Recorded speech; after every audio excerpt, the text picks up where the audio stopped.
The problem with most people is that they stop at being average. If you're watching this channel, that is not you, right? So we'll also show you what these skills look like at the highest level. Trust me, my friend, master these and you'll never have to worry about money again. Well, let's start off today with a handful of indispensable core business skills. And first up, the skill is strategy, which in business is the foundation for everything.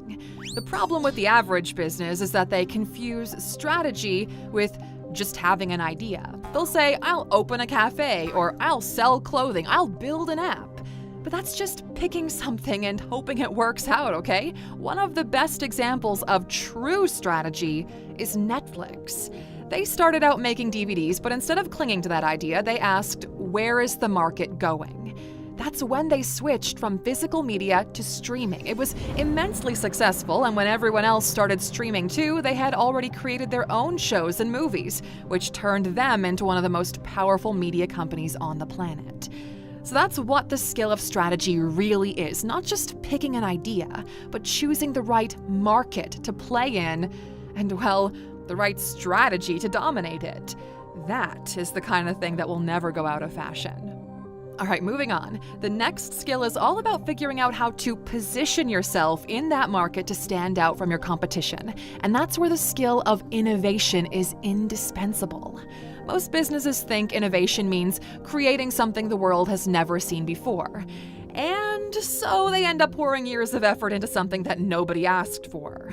On the other side of that coin, you've got Apple. You see, Apple didn't actually invent the MP3 player, the smartphone, or the tablet. But once people got their hands on an iPhone, every other smartphone looked outdated. And the same goes for the iPod, iPad, and the Mac computer. At the highest level, that's what innovation really means. It's not about dreaming up some wild invention. It's about making something that already works so much better than what's already out there that people have no choice but to notice it. Now, the next skill is marketing, okay? Because even if you have an incredible product, it won't matter if nobody knows about it. Most businesses treat marketing like shouting louder than anyone else. But that's average marketing, okay? It generates cheap attention and then fades into the background. If you want an example of world-class marketing, look no further than Nike, okay? When you see Michael Jordan, Serena Williams, or Cristiano Ronaldo in Nike gear, it associates their products with winning, performance, and excellence. Nike generates attention in a way that makes people care about its message. That's why Nike has some of the best marketing on the planet.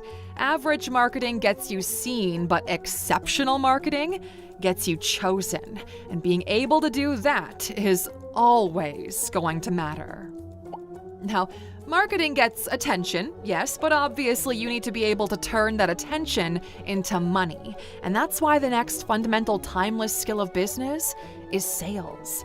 Now, this one's a tricky one, and honestly, it gets a bit of a bad reputation because your mental image of the quote-unquote salesperson is probably a used car salesman trying to pressure you into paying way too much for a piece of junk that'll fall apart as soon as you drive off the lot. In reality, though, sales at an exceptional level doesn't even feel like selling. First of all, the process starts way before you ask someone for their credit card. The best businesses in the world offer natural solutions to real wants and needs that people have. So they're never in a position where they have to, scam anybody. At the highest level, the skill of sales is really just the skill of helping other people make the right decision. So forget about the sleazy car salesman and just think of sales as the bridge between creating value and capturing it. If you can master this, get to the point where you could literally sell ice to an Eskimo, that whole trope, then you will never have to worry about money again.